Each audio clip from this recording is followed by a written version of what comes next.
And we are live. Hear ye, ladies and gentlemen. It is my great honor to present to you the Right Honorable, the Lord Baron Destructo, also known as Joe Mallozzi.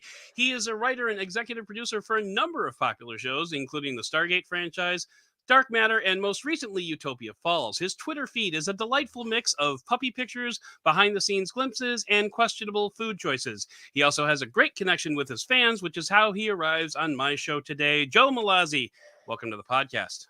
Thanks for having me. That's a pretty rockin' intro. Do you mean like the music? Yeah. That was put together by co-producer Cliff, who is he's my co-producer on this particular show. I'm usually the one that does the Beyond the Doud type stuff because, you know, it's my last name, so I kind of got to do it. The pun doesn't really work when you say Beyond a Thomas. So, right. But no, he put that together. That's actually a recent addition. So I'm glad you. I approve. I like. That's awesome. Awesome. So, Mr. Mallozzi, I'm so glad that you are here. As I mentioned off the air, this is probably about as close to starstruck as I'm going to get on this podcast because, you know, you not only have your own IMDb page, but also a Wikipedia page, which is fascinating. I actually want to ask you a question about that. To be fair, a lot of people have those. Yeah, but I think you're the first one that has both on this show. So it's I've had IMDb pages and I've had Wikipedia pages, but I've never had both. So congratulations on that honor. Yeah, thank you. So let's just dive in. The one thing I wanted to ask you about your Wikipedia page was your Wikipedia page goes into all of your writing credits, but only for Stargate, which I thought was actually kind of fascinating. Yeah, but believe it or not, I have not checked my Wikipedia page, or maybe I glanced at it ages ago, but I don't know who updates it. Okay. I mean, yeah. I think there's a way to look into that. I haven't dug that deep into Wikipedia, to be honest, but because you have written, you know, let's just kind of run down the big three. You know, most recently you had Utopia Falls, where you were an executive producer. Before that, you had Dark Matter, which it was fun to learn that was also a comic book that you produced. So that's fun. But then you also had, you know, your involvement with the Stargate franchise, which is obviously how you came to my attention. I showed you my founding member Stargate patch. Love it. So anyway, I am, you know, Stargate is greater than Star Trek is greater than Star Wars in my humble world. But anyway, so like when you were working on, you know, Dark Matter, that's kind of your baby from start to finish. You were writing episodes for that, were you not? Yes, in fact, I was show running. I was running the room. I was making all the executive decisions from prep through production to post, and I wrote, I say, half the episodes, and I rewrote all of the episodes because once we get into production, I don't usually carry a writer's room. So if I need to make a change to the script, I'm the one to do that. Interesting. Okay. So that's why I find it absolutely fascinating that only your Stargate credits are on your Wikipedia page. We need to get that updated. Someone get on that. Yeah. So somebody with Wikipedia, go forth and start updating. But anyway, so that was just kind of I just noticed that, and it was kind of amusing to me because I'm like, well, maybe as an executive producer, maybe you don't do a lot of writing, but I had to think that was probably not the case. But anyway, so let's get into the Joe Show. How did you get started in writing, you know, TV, executive producing, that whole gig? Where did you get what's your origin story? My origin story is I came at it through animation. Okay. You know, I was trying to get my foot in the door as a script reader. I sent my resume out to like 100 different production companies. Maybe 10 wrote back to say, no, thank you. One wrote back to say, you know, we're not looking for script readers, but if you're interested in pitching for one of our shows, you know, it's this animated series we're doing and called The Busy World of Richard Scarry. And if we like your idea, we'll buy it. And so I pitched, and I sold my first uh, idea, and ended up writing my first script for The Busy World of Richard Scarry, and then just pursued a career in animation writing, development, story editing, and then took the step from animation to live action teen sitcom. I did a show called Student Bodies that we shot in this abandoned high school in Montreal, which was a ton of fun for Fox Okay. kids. And then went and did a couple of uh, action adventure series, 1 hour action adventure series. Got a few of those under my belt, and then ended up on Stargate with my former writing partner Paul Mully, and we joined the franchise in SG1's fourth season, and just kind of stuck around. Nice. So I'm just curious how you came about to work on Stargate. Were you recruited by somebody, or were they just like looking for some new thoughts, or how did that work? They were definitely looking for new thoughts. Hmm. We shared an agent with Robert Cooper, who Okay. was eventually co-creator of Stargate Atlantis and Universe, and co-showrunner of SG1 at the time. And our agent Carl sent them our pitches, and they liked a couple of our pitches, and so we got on the phone with Brad Wright and Robert Cooper, and we talked through what we were planning to do. So they sent us to outline, they approved the outline and sent us to script, and they liked the script, and based on the script we ended up landing staff positions for the show's fourth season. Nice. So are you the one that killed off Daniel for a season? I'm just curious. I'm kidding. In I'm kidding. fact, it was not me, but I look back at that episode, and it's quite a heart-wrenching episode. It Especially that really last is. scene where he says goodbye to Jack and heads through Yeah. the gate. It is. And for the record, I actually digged Corey Nemec's his character, whose name escapes me. Jonas Quinn. Jonas. Well, you I didn't mean, love him that much, I guess. well, no. So here's the thing: like, I do not have as much as I love Stargate, and as much as I like, Star Trek and Star Wars. Hmm. I do not have the encyclopedic knowledge that is required to be considered like an uber fan or a super fan. Like, it's not how I work. It never has been how I work. So, like, even with like phones, like I don't know how much you know about me, but I'm a phone reviewer and mobile stuff, and I frequently have to look up like, oh, what chipset did that phone have, and stuff like that. I don't have the snap trap memory for like various facts and things like that. So I when I go shopping with my wife, I have to look for her clothes. I can never recognize her face like from down the aisle. So it's just like that's not how my brain works. But it's great. You're tech savvy, which I am not. And when we were preparing for this interview, you said you need one of those headphones that fit over your ears, and I was like, I don't think I have those. And as it turns out, I You do. do with Yeah. with adorable cat ears Thanks on to the my top. wife. Yes. And that's legit. I mean, it's arguably better than some of the stuff I've worn on this show. So we're gonna go with it. Not to mention, I love the backdrop with the Oh, comic yeah. characters back there. So is Michael that Cho, yeah, Iron Man, Batman, and I can't see what the third one is. Judge Dredd. Oh, okay. Wow, you are really mixing Co- universes there. yes, compliments of Michael Cho. And then I've got a bunch of DC stuff, mainly villains. I'm a big fan of the villains. You're a fan of the villains. I Okay, I am. can get on board with that. Well, a lot of people say I'm a jerk, so maybe we'll get along pretty well. So that's going to work out well. So okay, so once you got into the writers' room at Stargate, like where did you how you moved your way through all three series, and I want to kind of ask you what was it like working within the boundaries of somebody else's universe? Because obviously somebody else built that world, so you have to play by their rules. What was that? Did you find that frustrating? Did you find that freeing? Or Not really. I mean, the first script we wrote was an episode called Scorched Earth. And we captured the tone of the series and the voices of the characters, or landed close enough that we were able to land staff positions on the show. So, right? it's obviously, when I compare Stargate to Dark Matter, I had certainly more creative leeway in Dark Matter in that it was my show. And yet, all the same, when we would get in the room and we would pitch story ideas, as long as we weren't looking to kill off major characters, or sometimes if we did and had a good reason, or in or out, Yeah. nothing was ever discouraged. So it was, I look back on Stargate fondly just because it was atypical of a lot of productions in that it was a very positive environment, not only in the writer's room, but on set, and everyone Hmm. supported each other. It was a very efficient production. So that ensured that the money we had ended up on screen rather than wasted on delays.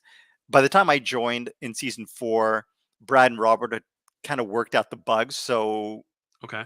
it was a well-oiled machine. Awesome. Awesome.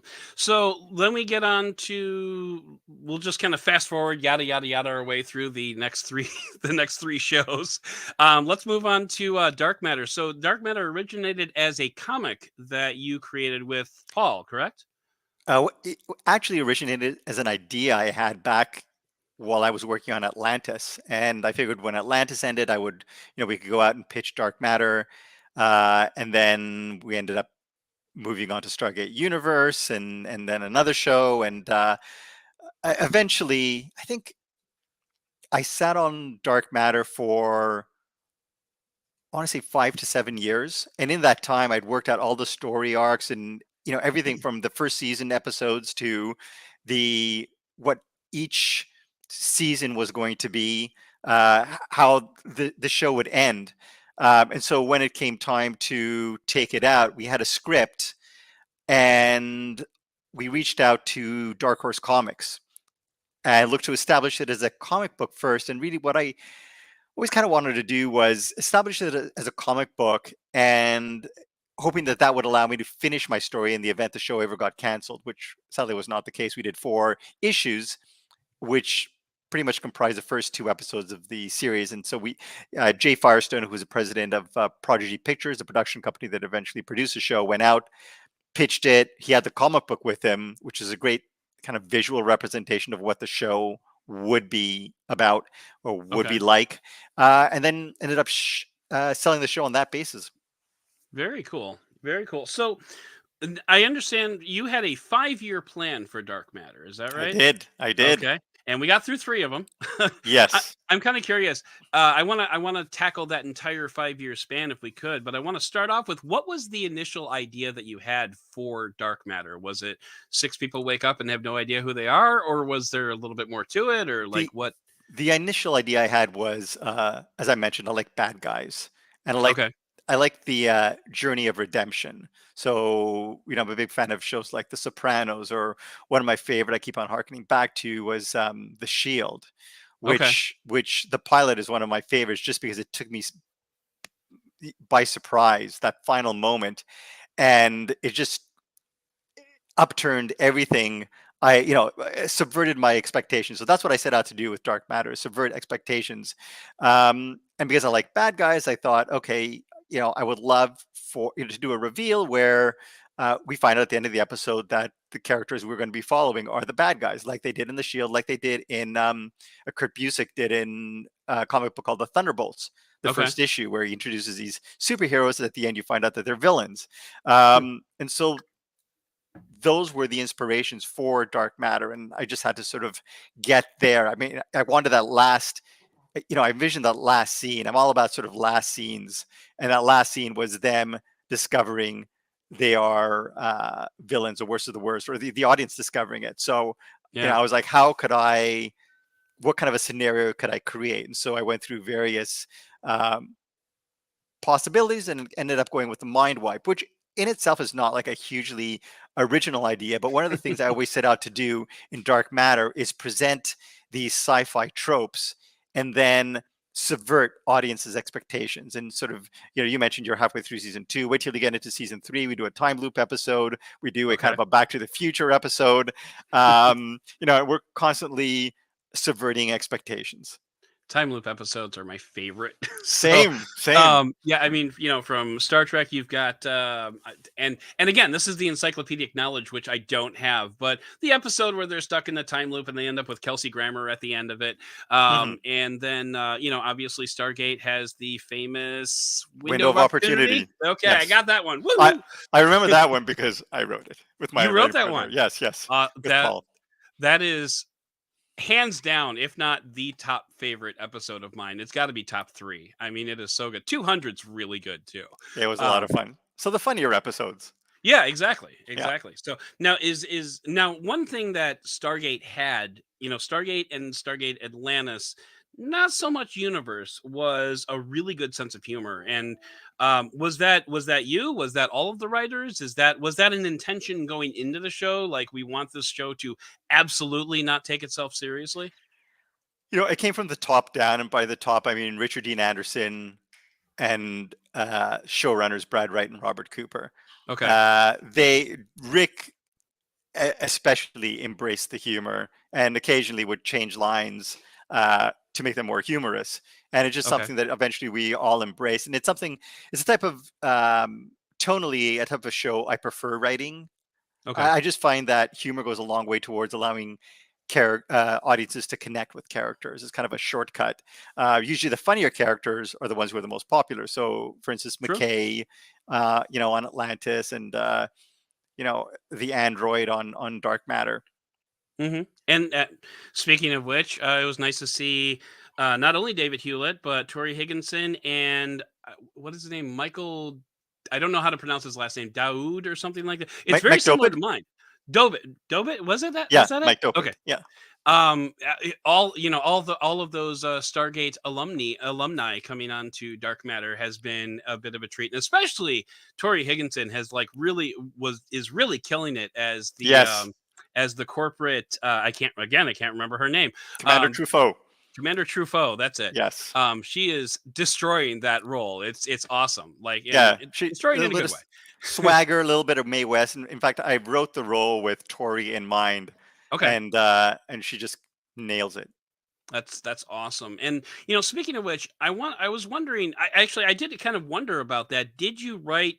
I mean, obviously we've already talked about Tori Higginson, but did you write the roles that David Hewlett eventually came to adopt, Mike and Dopit. Michael? Did you write those roles with those actors in mind, or Yes, yes, okay, as well. Just because I mean, I've worked with them before. I know what they can do. yeah. I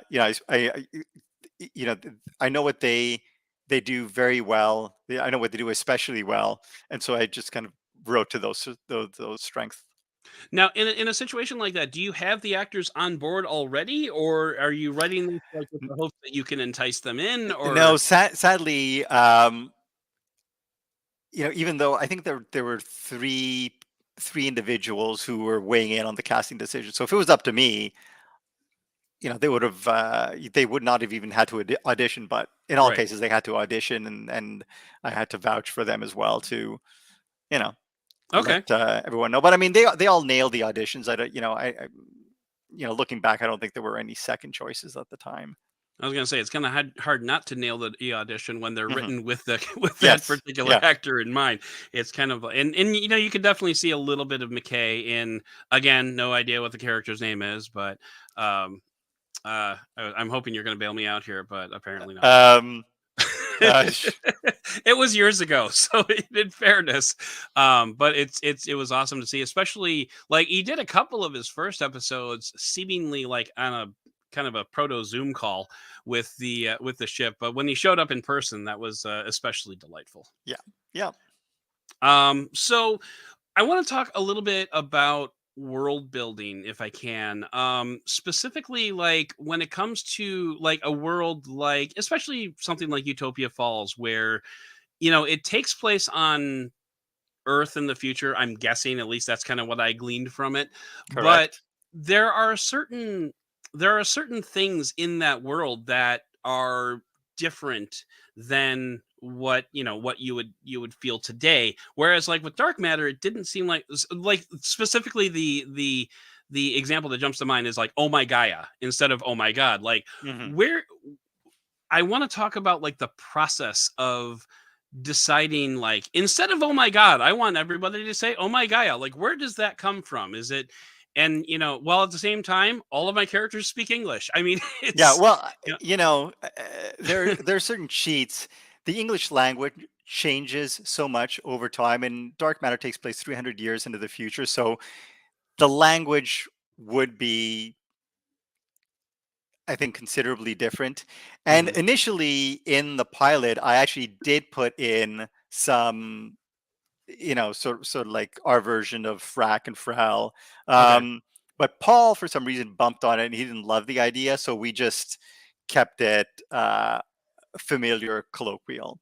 In with regards to Utopia Falls, I wasn't the creator of the show. I developed the show with creator RT Thorne, and I'm not sure how long he had kind of worked the idea in his head for, but in his mind, he wanted to include those little touches, and why not? Okay. So it's Again, really it goes just to more. sort of like the evolution of language. Right.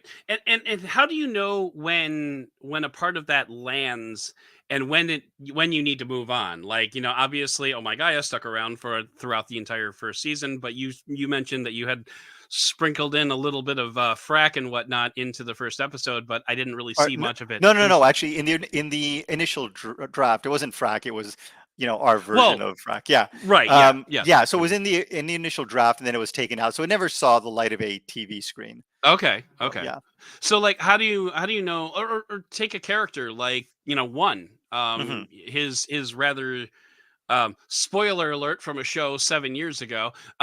He gets killed in the first episode of season two, I Yes. think. So, Yes. like, how do you know when it's time to, okay, one, you've had your screen time, it's time to move on, or maybe that was just part of the It overall plan. No, in the best of cases, the best scenarios, it's planned from the Okay, very beginning, and so you work towards it and pay it off.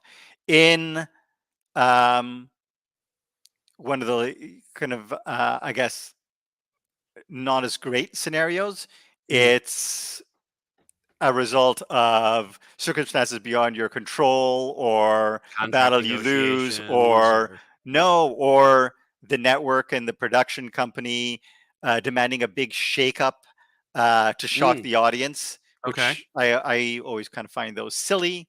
yeah, So yeah. okay. Um, all right, so that's fair. That's fair. So on the other end, um, when you are writing for a show that is when you're writing for a show, okay, so I know what I'm trying to ask here, but you famously tweeted the Teal'c scene with the vagina monologues was something that you wrote as a gag, figuring that the network was going to kill it, but then they just never killed it, and so here you are Correct. filming this scene. So like, um in its own way, that's both hilarious and a little bit sad because the network didn't bother to say, no, we're not going to do this scene. So I'm kind of wondering, like, Well, what's it? Okay, go ahead. to be fair, they said no because I don't think they read the script. At that point, they had canceled the show, so Right, they were like, "Well, these guys are kind of on autopilot. They've been doing it for so long. What's the worst that can happen?" And right. then Teal'c ends up with the vagina monologues. Right. Which is what I mean when I say it's a little sad. Like they've already canceled the show, they Hmm. don't care anymore, or to whatever. So I was just kind of wondering, like, what's it like writing for a show that is on its way out? You're tying up loose ends. Like, does that have a sad tone to it, or does it have more of like a? Is it more like liberating because now you can finally finish all these ongoing stories that have been going on? I mean, creatively, in some respects, it is liberating, but overall, it is sad because the show went on for 10 years, and we were on Mhm. for, what was it, 6 of those years, so, or 7 of those years. That math Uh, checks out. yeah, grade 10, my grade 10 math. So yeah, it was immensely sad because you're saying goodbye to not only the cast, but a lot of the crew as well. We were by that point we were running 2 different crews Mhm. on SG1 Atlantis, producing 40 episodes of television a year. I look back on that; that's kind of mind-boggling. Yeah. Um, and so, it was sad because you so used to seeing those people every day. I would see those people more than I would see my wife, and then ultimately it was time to say goodbye. Okay. All right. So when you're working with characters, and especially in a situation like Dark Matter where this is your world, and they're all living in it. How much input does an actor or a director have into like a script as opposed to just like what you're writing? You mentioned that Richard Dean Anderson would, change lines to make things funnier, stuff like Mhm. that. But like, I'm just kind of curious, like when it comes to like you're writing for two and, Melissa O'Neill, I believe is her name. Correct.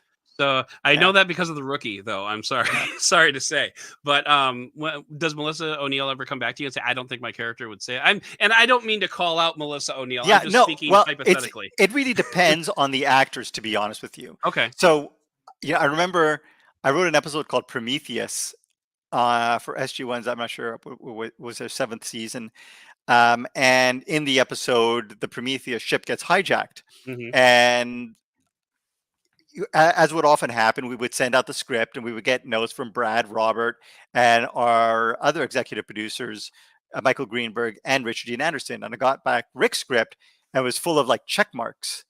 And I was like, Rick really liked the script. And I was showing Brad, like, check out all the check marks. And Brad's like, no, check marks are bad. So, Okay.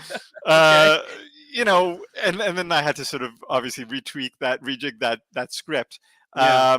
Whereas Beau Bridges and Robert Picardo, two very seasoned actors as well, would always come by the office and say, "Can hey, I just wanted to talk through the script. Is it okay if I change this word from the to an?" And I'd be Okay. like, "Yeah, that's fine."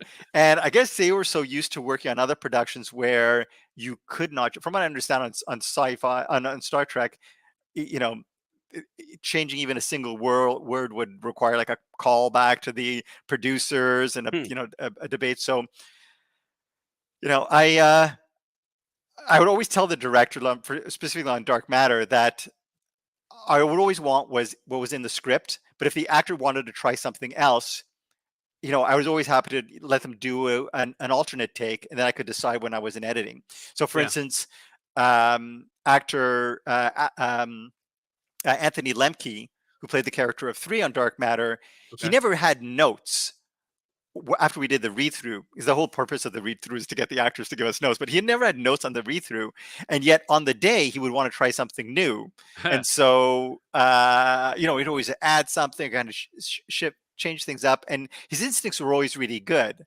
So as long as I more or less got what I needed, I didn't, mind him kind of going wild.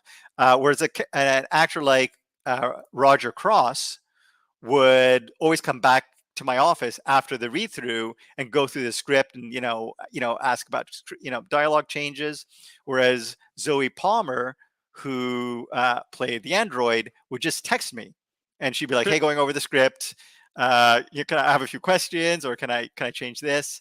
And then you had someone like Jodelle Ferland, who never had questions, never had notes, and always did exactly read the dialogue exactly as it was written in the script, exactly as you envisioned it in terms of Awesome. delivery.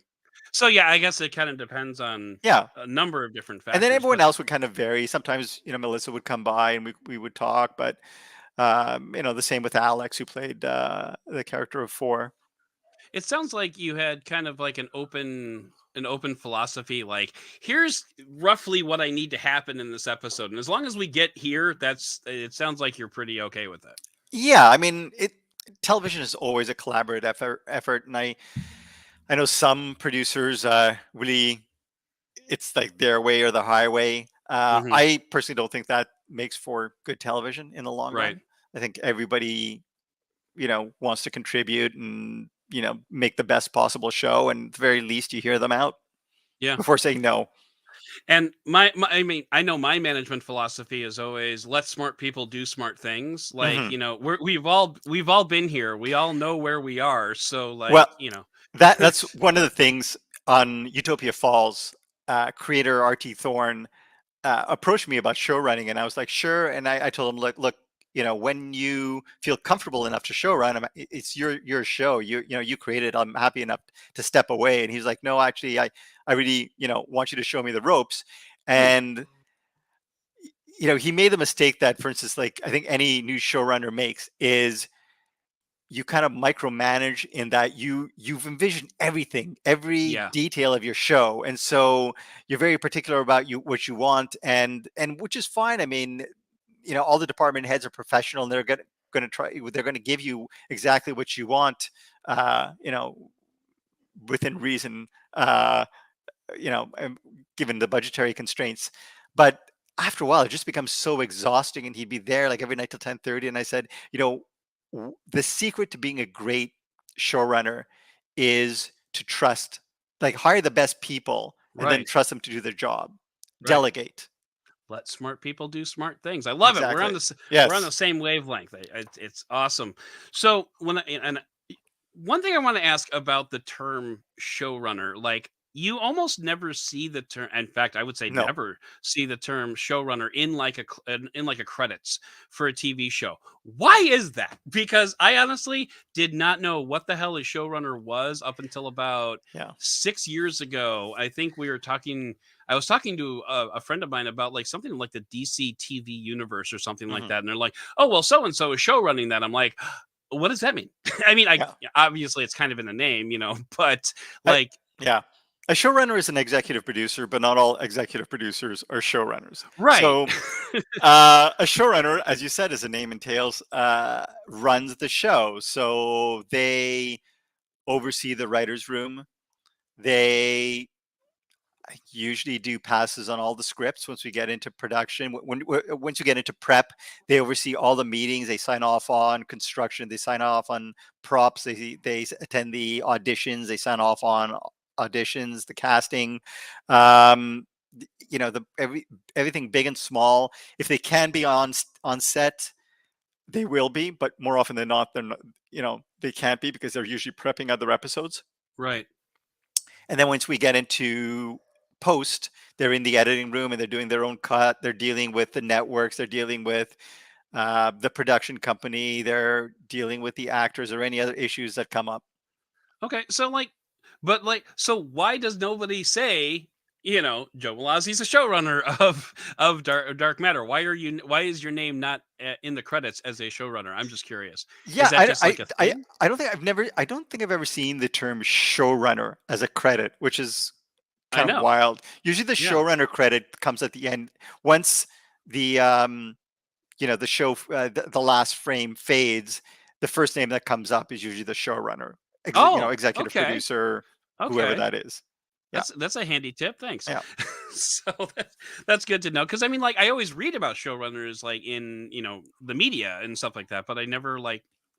I don't know. It's just a yeah. thing. They want to make But it difficult for you to know.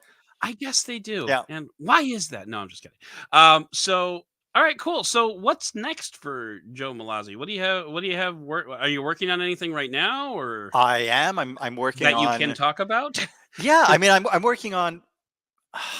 I've always got like 8 to 10 different projects in development or various stages of development because Okay. be honest with you, in this business you never know what's going to land. I remember Right. before Dark Matter landed, we were in development on another series for a network, and it the executives reached out and told us it's down to your show and another show, and we'd already heard that Dark Matter had the network that we had been talking to with about Dark Matter had passed.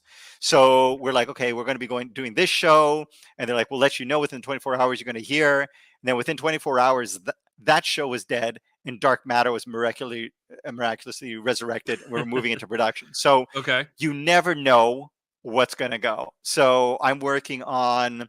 There was a Deadline Hollywood article about it. I'm attached to showrun an adaptation of the Powder Mage um, trilogy. I'm not sure if you're familiar with Okay. those. I am not, but Um, okay. it's a terrific fantasy series. How would you call it? A Flintlock fantasy series by Oh, Brian okay. McClellan. Okay. And so we're taking that out. I have a sci-fi so contemporary kind of sci-fi comedy that we're taking out. I'm doing a couple of I'm developing an android murder mystery. I like my androids. I'm Yeah. developing Apparently. a show that, Kim was saying, combines two of my favorite things. science fiction and K-pop. So developing that, I was approached about a thriller, which is not usually in my wheelhouse. I mean, I love to read thrillers, but I've Mhm. never produced a thriller. So I'm in discussion on that. I'm in discussion on this wild sci-fi series that I can't say too much about, but it's based on a comic book, and it's not mine; it's someone else's. Okay. Um, I want to say, oh, there's, yeah, I think there are 3 or 4 other things like pilots that are out, but I mean, I don't know. Who Right. knows? Who knows? And Okay. they range. They range from, actually. There's some horror. There's a lot of sci-fi, of course, because that's my bread and butter. There's some that are not genre at all. Okay. I'm still waiting for you to say Stargate. So, um, Yeah, sadly, keep Stargate. going until you say Stargate. Yeah, Stargate. I would not be on development of. That would be Brad or Right. Robert Cooper, who were, kind of the originators of the franchise. And last I heard, Brad's script was out. He wrote a script for MGM, commissioned a script. He wrote it, then it went to Amazon, and then things went quiet. And then I've heard, talk of them talking to other people. So I don't really know what's going on with Stargate. I think I don't want to call them clueless, but a lot of the time executives don't really get what made, like, if they're dealing with an established franchise, they don't really understand what made that franchise a success. Hmm. So they'll just go with what's it, like a good example? Um, yeah, every day I try to do this day in sci-fi history, and I Right. think it was today or yesterday. I was looking, and it was like Buck Rogers in the 23rd century or 23rd half century, whatever, and it's like, in this episode, Gary Coleman guest stars, and we look back on that now, and it's like, well, that's kind of silly having Gary Coleman, but at the time he was the hot He was huge. actor. He was huge. I mean, So he was on the show. So it's kind no of the pun same intended. thing. I mean, you look back on Stargate, and it has kind of stood the test of time. What was it, like 350 hours of television? Yeah. And people still go back and watch it. But for executives, that's not good enough. It's not, they don't want to go to the dance with who brought you there, right? They want to go with, the popular jock. So I think there's some of that happening. So I don't know how it'll pan out. And Yeah. if they do end up, let's say, going with the jock and going with the hot prospect, who knows what the show will turn out like? And then, I'm sure they'll blame the fans for either not watching or being critical. We'll Right. see. Right. And I mean, the fans will be critical because it's kind of like why the reason I'm critical of the Cubs is because I want them to succeed so badly. Hmm. I'm going to nitpick the hell out of them, and that's Yeah. just kind of how it works. And it's the same thing with like reviewing technology. I want these things to be awesome, so I'm Yeah. going to point out why they're not. Hmm. Hmm. So yeah, a similar thing. So let me ask you this. I'm going to ask you. This is going to be the last Stargate question, I promise. Yeah. So No problem. Stargate's coming back. Congratulations. Hmm. Everybody's excited the Stargate is coming back. What is your ideal scenario and what is your most realistic scenario concerning a continuation of the original series or a reboot, like a complete start from scratch, throw it, throw the old, rip up the flip over the buffet table, let's start from scratch. Like, what do you think is going to be the most realistic scenario and what do you think would be the most ideal scenario in your humble opinion? Okay. In my ideal scenario, you have the established fan base. Mhm. Executives realize that you have the established fan base, but they also realize that you can't just create a show for the established fan base. You got to create a show for new viewers. Right. So you create a show that does the best of both worlds, a show that exists within the existing universe, but introduces the Stargate and these new characters in a way that everybody can get on board, and yet at the same time contains Easter eggs for longtime fans. Okay. So it's an enormous hit. The fans, longtime fans, can get behind it. They get online, they make a lot of noise, they help launch it, and it's a huge success. And it's a huge success because Brad and Robert, who were, you know, involved in the creation of one of the most successful franchises in television history, are behind, the new series. Yeah. That's the ideal scenario. In I don't want to even say likely, but I guess maybe kind of a likelier scenario. Well, there can be the middle ground scenarios. I think is just as bad as the likely scenario. The middle ground scenario is like, okay, we're going to set it in the existing Stargate universe, and they do kind of the same thing, and they introduce a new show, new characters, and they try to sort of bring in out of the old elements, but tonally it feels off, and uh, the existing history is kind of mangled because the Okay. people who are writing it don't really, haven't really taken the time to immerse themselves in what came before, or kind of Gotcha. an easier, likelier, kind of lazier scenario is that they just reboot it and make it a completely different series and then That's anger the totally true. fans, and and then basically the show doesn't do well and everybody's like, no one wants to We watch a show tried. called and no one wants to watch a show called Stargate, We and of course they tried, blame it on the everybody. We fans. really Yes. tried. Yeah, that would be I really think that um for what it's worth. And this is coming from someone who's paid to give his opinion. So I think I have a little bit of a leg to stand on here, but I really just think that if you can keep the same kind of tone, like the not taking itself seriously, that was the part that I really enjoyed about it. It should never get old, General. I love Mhm. those those Yeah. lines. Tonally, if they can keep that same sense of humor and that same, like, yes, this is ridiculous, and we acknowledge that this is ridiculous, and we're just going to go with it, which I think honestly was kind of lacking from Stargate Universe, which is Hmm. why I think there was such a backlash. I did not genuinely LOL watching Stargate Universe until, I want to say, the tail end of season 1, beginning of season 2, like when there was actually a joke in there, like when there Hmm. was Hmm. actually like something like, yes, this is ridiculous, and we're going to hang a lantern on it, Well, like I that. always try to give Eli the funny lines. But I mean, yeah, looking back, I think when people ask me what was your favorite show to write for, and I think for me it was SG1. Okay. Even though I got to do the humor in Atlantis, I just felt more comfortable in the SG1 arena. So, and I recognize sort of, I think SGU was harder in that tonally, it was very different, which is why if you look at Dark Matter tonally, it really falls in kind of the same camp as SG1 and Atlantis, in that there's that kind of undercurrent of humor. All the characters are kind of funny in some Mhm. respect, and yet that doesn't detract from, sometimes the horrors of, Yeah. what occurs.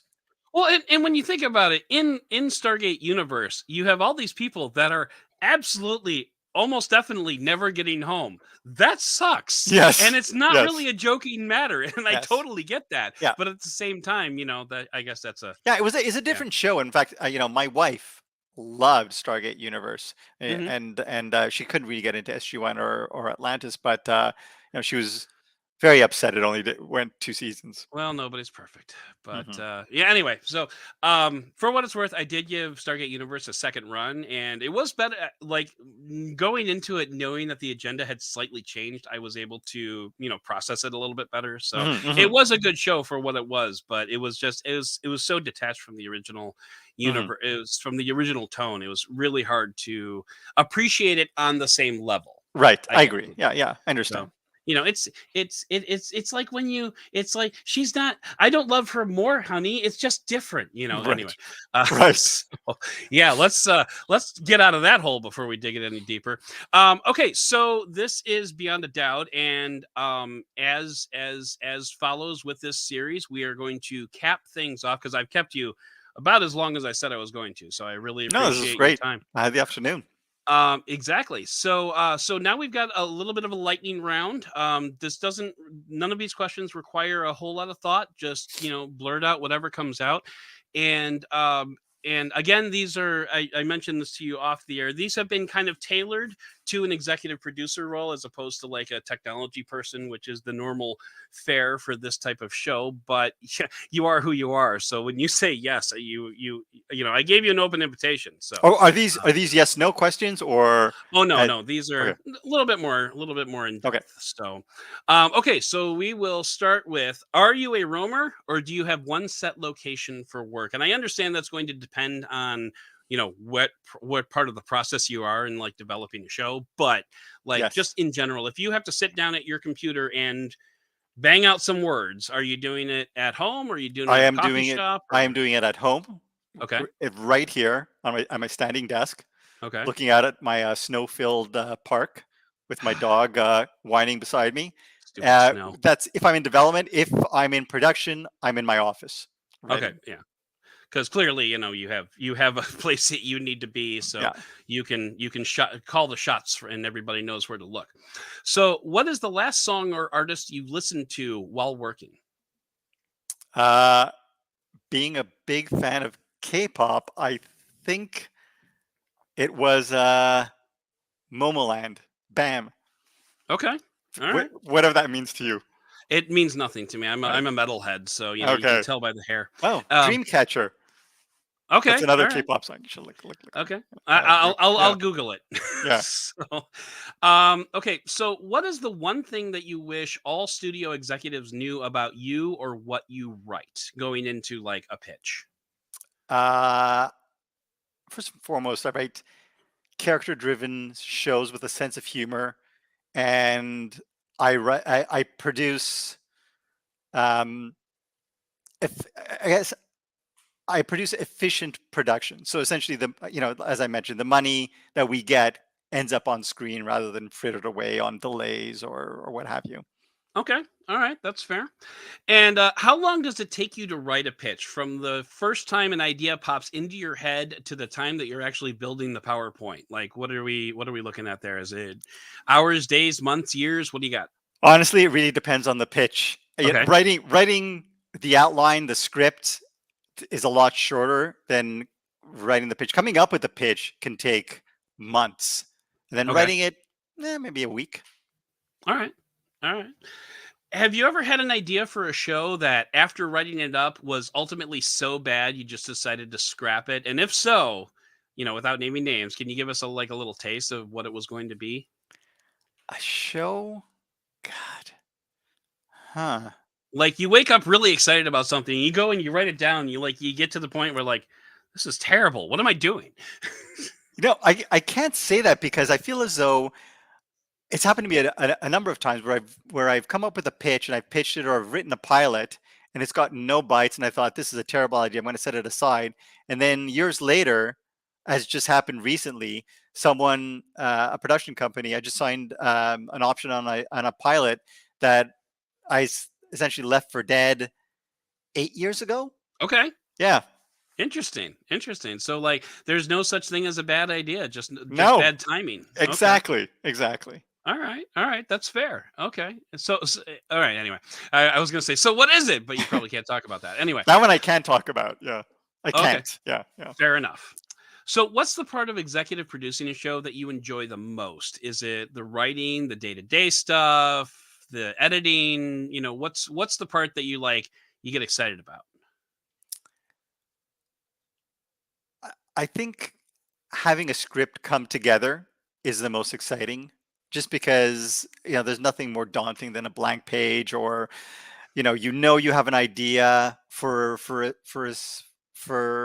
an episode but you have to break it down into 5 acts. You got to come up with those twists and turns which are always very satisfying. you know Occasionally coming up with a solution to a problem is you know is very incredibly satisfying. Just having an epiphany and being able to fix an issue you have with the script. So a lot of it is script centered, but also just seeing everything come together, seeing that first cut, or watching your finished episode with someone with finished Okay. visual effects and everything.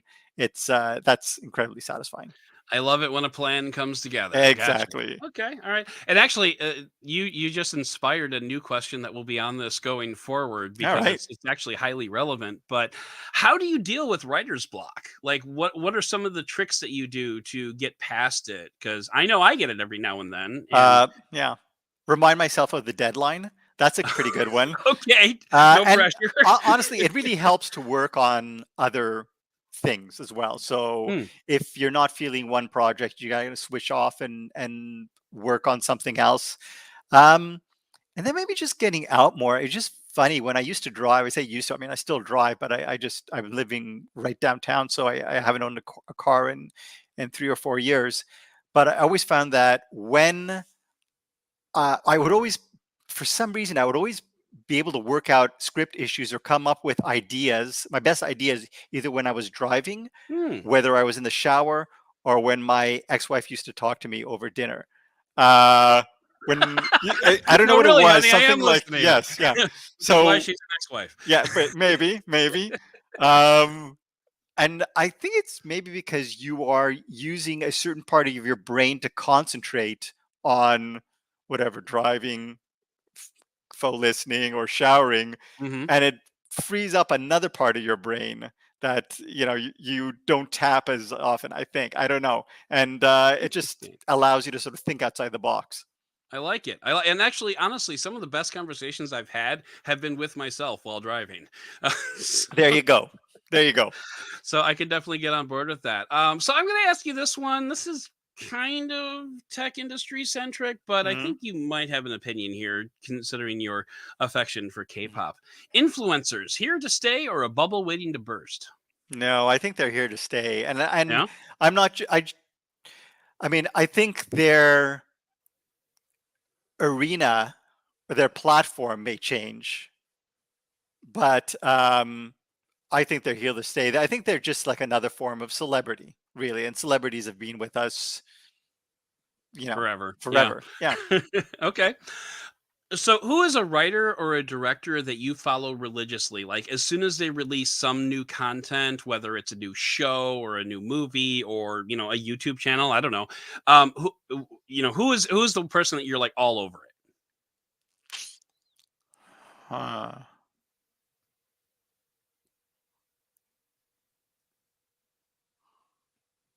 Maybe not anybody. I gotta say, I mean, there are certain writers and directors I enjoy, but Perhaps an actor. now even less than. I mean, Okay. I like a lot of actors, but there's never been like uh, a director or writer who's released something where I've said I have to absolutely go out and see that or read that I mean, or I know watch it. you're not a techie, but any tech reviewers that jump Well, to mind? Oh, you of thank you. course, Yeah, yeah, you don't yeah. even know But but, you don't even know what site I but work it's for. yeah, of course that's the one that's Yeah, online. exactly, Yeah, exactly. Yeah, yes, McKay's character. right. Anyway, all right, that's fair. Okay, so if you weren't working in this field, what would you be doing for a living? Oh my gosh, what would I be doing? I don't know. Hitman, llama farmer. Wow. All right. I'm That's it's a bit of a range. I like it. I don't. That's a good question. I mean, I've always enjoyed reading, and I'd like to think that had I the patience, I would be able to write a novel, but Hmm. I don't know. So for the record, I have had other writers on the show that say like something writing just somewhere else. I mean, that Hmm. is a legitimate answer. Yeah, yeah, but I don't know if I would have the patience or the talent for prose fiction. As much as I Okay. love it, I have so much respect for authors. Um, what they do is very tough, a lonely, tough business. So, okay, so that concludes the lightning round. But one other thing Hmm. occurs to me that so Utopia Falls. How much of your K-pop fandom was influenced in that show? Zero, zero. Really? That show was 100% hip hop, not Okay. K-pop. Oh, fair enough. Yeah, Fair. See, I don't even know. yeah. so, Oh my so gosh, I got to I send you my Spotify playlist. There you go. There you go. I probably won't listen to it, but you're welcome. You're welcome to send it over. Well, okay, Joe Mallozzi, I wanted to thank you for giving me your time and for coming on to the show. I think it was a good conversation. It was Yeah, it was a lot really of fun. I think it was fun to plumb the depths of, not so much like specific show related stuff, but I like philosophically, I'm just fascinated Hmm. by like executive producing, probably because I'm such a control freak. Right. So I really appreciate you coming on and taking the time to chat with me. And for everybody who tuned in live or is listening to the high quality feed later, I want to thank you for listening and for giving us the benefit of the Doud.